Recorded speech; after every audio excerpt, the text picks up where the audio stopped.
Islamic history. Among all the nations and religions of the world, from the beginning to the end, Islam alone is such a religion, and Muslims alone are a nation which have their history wholly and solely preserved and intact, and no part thereof has ever been doubtful. The Muslims have never from the days of the Prophet, up to the present day, acted with negligence and carelessness in reducing states and events to writing and preserving them for days to come. The Muslims are, therefore, privileged to take pride in the fact that they can at any time compile the whole history of Islam with the help of contemporary historians and eyewitnesses. Moreover, they can very safely show the similar statements about events with unbroken chain of different authoritative narrators. In short, the Muslims are the only nation which has a complete, exhaustive and authentic history of its own, and no nation of the world can share this peculiarity and distinct feature of this nation. Historians of Islam have practiced as much caution as to take down the event and its nature as it were, without their personal opinion whatever, so that the readers are influenced not the least with the views of the historian. Thus, the readers are at liberty to make their own decisions and form their own opinions in their own way, without towing the line of thinking adopted by the historian. The greatness and glory of Islamic history exerts deeper impressions on heart when it is noticed that any time or any part of Islamic history can be safely put to the acid test of reasoning, and it will pass off without any impurity, flaw and defect. History of histories.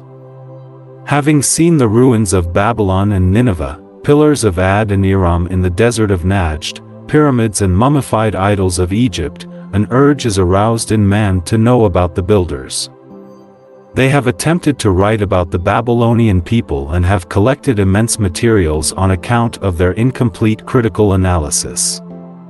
However, the lives and works of the founders of pyramids can be penned through the strange letters available.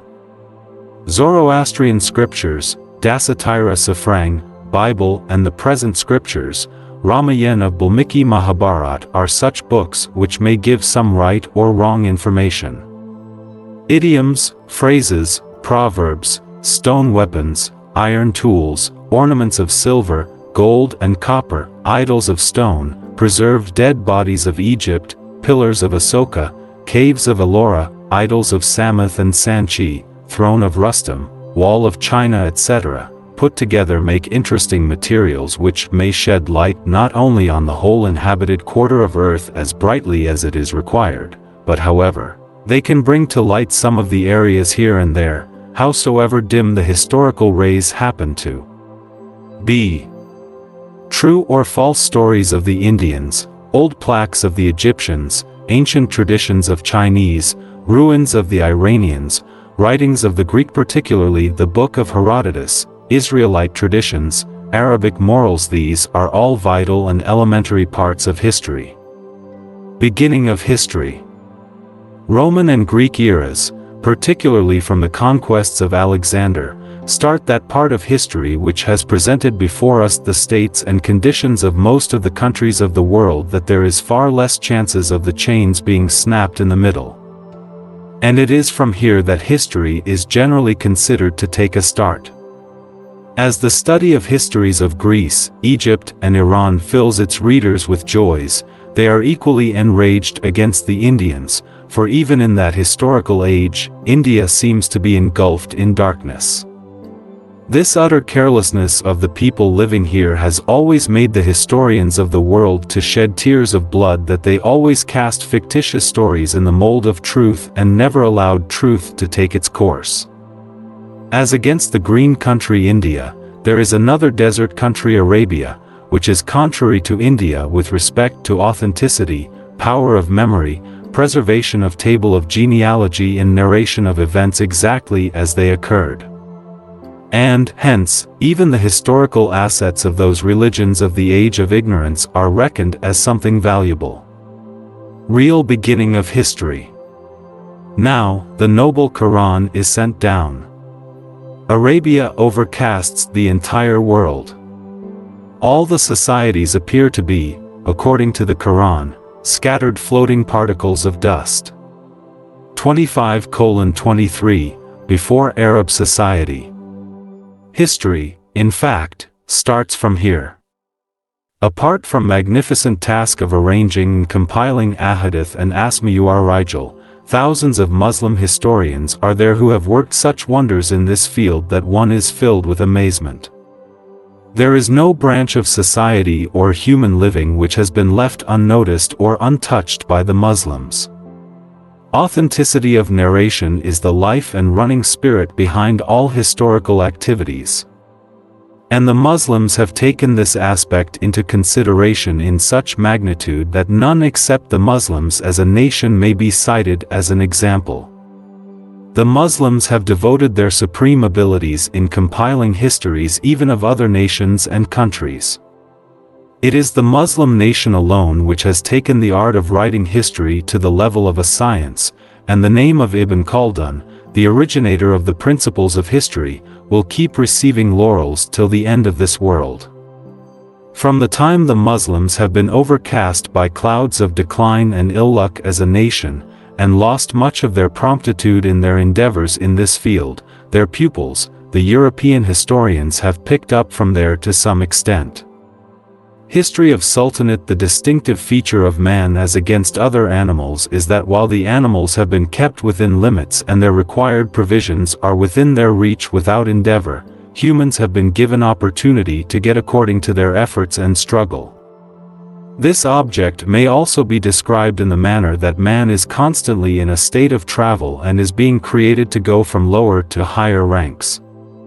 Among men one makes more travel or reaches greater heights, looks upon others who are lower or lagging behind, but as he is never to attain perfection, he being higher than others, is also inferior to those above him. He by nature is endowed with the sense of devotion and obedience, as has been said. And I, Allah, created not the jinn and mankind except that they should worship me alone. 51:56. Thus, the man who is ahead of others is forced by his very nature to obey some power greater than and superior to him. This explains the existence of kingdom and rule. A king or ruler is only lawfully perfect, and not in real terms, for real perfection is found in the one who is absolute and not limited, immortal and not mortal, one and not numerous. And that one self-existent is Allah the Almighty, who is free from every flaw, defect and evil, and is the possessor of all attributes in their perfection. And thus, He is the real king, real ruler, and real authority. Since man is obeying by nature, hence, he is to obey and follow others as a part of his very nature. And his real ruler has prevented him from doing so, as has been said. Obey Allah and obey the Messenger, Muhammad, and those of you who are in authority. 459. Shadow law enforcing authority or king may be only one who is more perfect than others. Hence, it is the demand of human nature to keep under sway whoever appears lesser in position, status, and rank. But since man against his nature has also the capability of moving towards his downfall instead of rising up, it is the logical aspect of mental attitude to develop a desire for something he doesn't deserve. This is the reason why constant conflict is a common spectacle in the world of rules and kingdoms. Enforcing authorities may be kept in two different categories, spiritual and physical, or to say prophethood and sultanate. The skills required for materialistic rule have been stated in regard to kingdom of Talut, Goliath, and Dawood, David, in these words. And their prophet, Samuel, said to them, Indeed Allah has appointed Talut, Saul, as a king over you. 2:247. When the people heard of the kingship of Talut, they objected to it and got the reply. Verily, Allah has chosen him above you and has increased him abundantly in knowledge and stature.